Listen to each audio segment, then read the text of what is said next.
I believe that in both spirit and substance, our tax system has come to be un-American.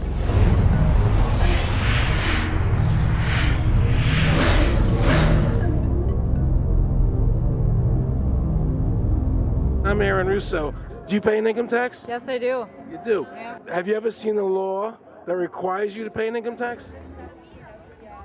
Have I ever read it? You mean in the page, black and white? No, Yeah. no. The law is that guy that wears that badge and a gun. That's the one that puts you in jail. That's the law. If there was no law and I wasn't afraid of them coming and taking me to jail, absolutely, I wouldn't pay taxes. It's a no-brainer. You wouldn't pay it. I wouldn't pay it. Why would anybody? Because that's what they tell us we must do, else we're bad Americans. What if I told you that all your money that the income tax that's paid into the income tax just goes to pay the interest on the national debt?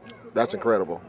That's truly incredible. I thought it was for infrastructure and all the other stuff. The income tax is not legal because it would be a direct tax and it is not apportioned as the Constitution demands. If it's against the Constitution, then why are we doing it? We the People Foundation for Constitutional Education put a full-page ad in the USA Today on July 7th, 2000. And within the body of that ad was a $50,000 challenge for anyone that could show the law.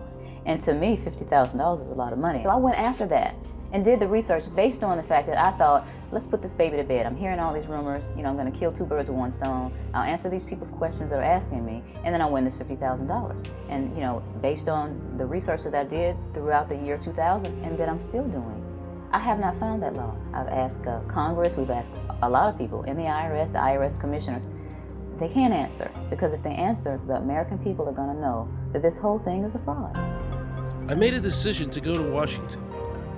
I was very curious as to why the IRS refused to show the law, as it seems such a simple thing to do. There had to be a law, right? The federal government itself refuses to provide the American people who are coercively being subjected to this extraction of their private property without any underlying legal justification. There is no law that requires the average American worker in the private sector to pay a direct, unapportioned tax on their labor and compensation for services. There is no law. They are now going to serve a class action lawsuit on the IRS. Very courageous. My name is Charles Bell, and I'm here to serve this complaint on behalf of the American people. America, baby! Freedom! On August 31st, 2005, federal judge Emmett Sullivan ruled the government does not have to answer the American people's questions, even though it is guaranteed in the First Amendment. Our courts have made a decision that government does not have to show the law that it enforces. And the press never reported on this. This small booklet includes the Constitution of the United States, the Bill of Rights, the Declaration of Independence. This is a document that every citizen should read. It's a document which freed an entire nation. This is the Internal Revenue Code, and this document, and the unlawful application of this document by the Internal Revenue Service has enslaved the nation that this document attempted to free. Why wouldn't they show the law? What were they so nervous about? I began to have a frightening thought. What if it was our own government we had to be afraid of? How did America transform itself from being a truly free country with a servant government where our individual rights were protected by our Constitution to being a country that talked about being free but really wasn't? You know that the Federal Reserve is a private bank and not a government agency? No, I wasn't aware of that. It's a private bank. Kind of sucks. What if you learned that the Federal Reserve makes money off the taxes you pay? How would you feel about that? Angry. The Federal Reserve is no more federal than Federal Express. You must understand the Federal Reserve is a cartel made up of the major banks in America, and they are the ones that are running the show, not the federal government. The government borrows money from a private corporation using the name Federal that prints United States on it, and then it pays back to the Fed, which is owned by private banks. We don't know who all those private banks are. The money that the government is paying back to the private bankers is the money that comes from you and me. Why in the world would the American government borrow money and pay fees on it when it has the authority to make the money itself interest-free. A decision was made. Let's get all the debt up, let's move the jobs abroad, and instead of re-engineering your skills, we're going to dumb down America, and so the middle class will disappear. You don't have to worry. That's good, because I work 3 jobs and I feel like I contribute. You work 3 jobs? 3 jobs, yes. Uniquely American, isn't it? I mean, that is fantastic. Really, what most of the people in this country have become is food for the debt machine. People can't afford health insurance. They can't afford to go to their doctor. They can't afford to go to their dentist. They can't afford to buy drugs. They can't send their kids to colleges. They have trouble paying their mortgages. And people are forced to go into debt just to pay for the necessities of life. And the government tells us there's no inflation. What a joke. Credit card industry is a huge political contributor. It just seems so bald, this idea that credit card industry gives a lot of money to the government so they will protect them even to the just abject disinterest of their own constituents. That happens kind of a lot. The board of directors of the Federal Reserve System is chosen by the president from a list prepared by the bankers themselves. The process of finding a Greenspan replacement is ongoing and is being managed by a small group of people responsible for coming up with a list of nominees. It's important that whomever I pick is viewed as an independent person from politics. The cost of living is so high today because the Federal Reserve and the federal government have destroyed the purchasing power of the dollar. The dollar today is actually worth about 4 cents, despite the fact that the government, the Federal Reserve, and the media keep telling us that they're protecting the value of the dollar. This is a lie. Originally, paper was a receipt which is used as evidence that the money exists. Over the years, of course, the government has disconnected the paper from the actual tangible substance, which is money. So now we have a piece of paper which is evidence of nothing. Now Alan Greenspan and the other central bankers want you to believe that the receipt, the paper, is the real money. This is nothing more than sleight of hand. It's a magician's trick. Because for them to maintain control over the government and the people, they have to convince you that this paper is really money, because that is the essence of their power and our powerlessness. In the final analysis, the Federal Reserve bankers, with the help of the Democrats and Republicans in Congress, have taken the true wealth of America, the gold, and given us a piece of paper in return.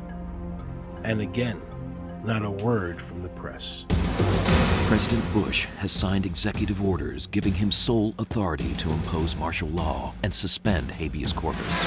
This gives him dictatorial power over the people with no checks and balances. Executive Order number 11921 provides that the president can declare a state of emergency. Executive Order number 10990 sees and controls the communication, all electrical power, food resources. The government can jail you for life without charges, without a trial, and without a lawyer. National registration of all civilians into work brigades. George Bush has authorized the secret tapping of phones and emails without probable cause or a court order. Do you think America is becoming a police state? I think we're moving in that direction because there's not much we can do without permission. You can't open up a business, you can't develop land, you can't go to the bank, you can't go to the doctor without the government knowing what you're doing. And the United States putting together a constitution now for Iraq.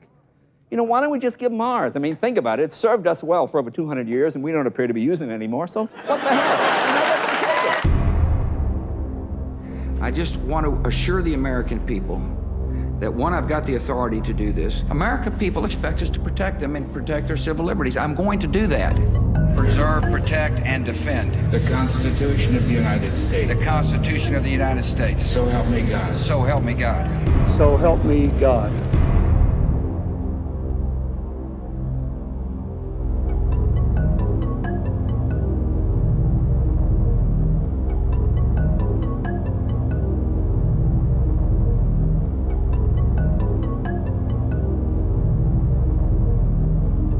What happens if your own government is using more force and more coercion on its own citizens for the purpose of achieving its political ends? Is that government engaged in terrorism? The government's now putting a national ID card together and they want checkpoints. Isn't that what Nazi Germany did that everybody in America was against? Papers, please. May I see your papers? May we see your papers? I don't think I have them on me. In that case, we'll have to ask you to come along. Wait, it's possible that yes. Here we are. These papers expired 3 weeks ago. You'll have to come along. Halt! Halt!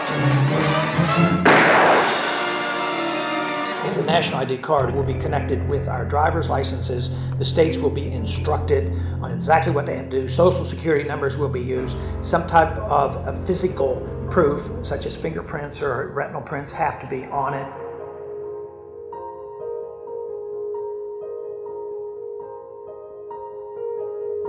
It is time to wake up, America. These ID cards are not about defeating terrorism, but they are all about controlling the American people.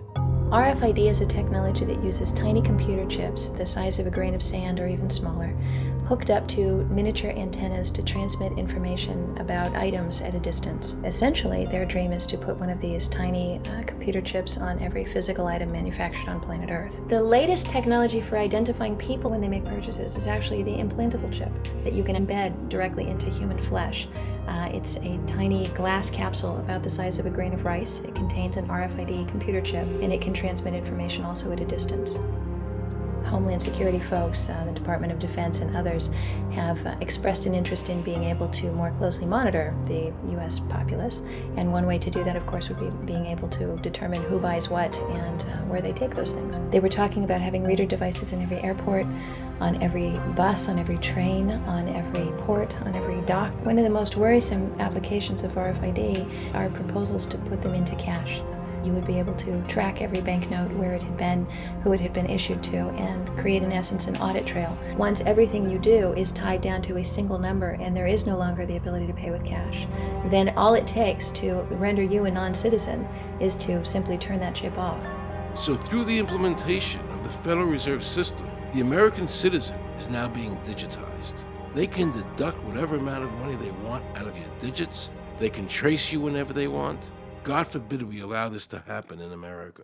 This is absolutely Orwellian. I mean, it's talking about Big Brother looking over your shoulder at absolutely everything you do, every purchase you make, every place you go, every company you interact with. All of that would be reported back potentially to the government.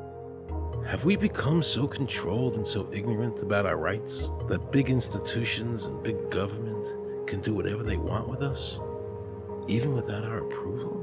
No one will be able to be armed. We will take all weapons. That happened today in this wealthy neighborhood where homeowners had armed themselves to protect their mansions. Residents were handcuffed on the ground. In the end, police took their weapons but let them stay in their homes.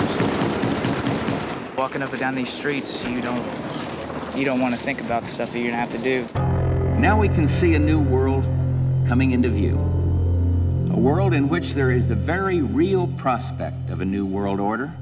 The central bankers of the world are working together to create a one-world government, a global police state as sinister as anything George Orwell ever wrote about. Their strategies are being accomplished through the World Trade Organization, the International Monetary Fund, and the Bank for International Settlements, which is the central bank for all the central banks of the world. Most people don't have a clue that these unelected private bankers actually control the governments of the world. They have financed and profited from every war since World War I. The war in Iraq is an attempt by the Federal Reserve and their partner, the Bank of England, to control the Middle East and to make it a part of the New World Order. Time to either evolve or perish. Grow up or die. Become adults. Act like adults. Take some responsibility.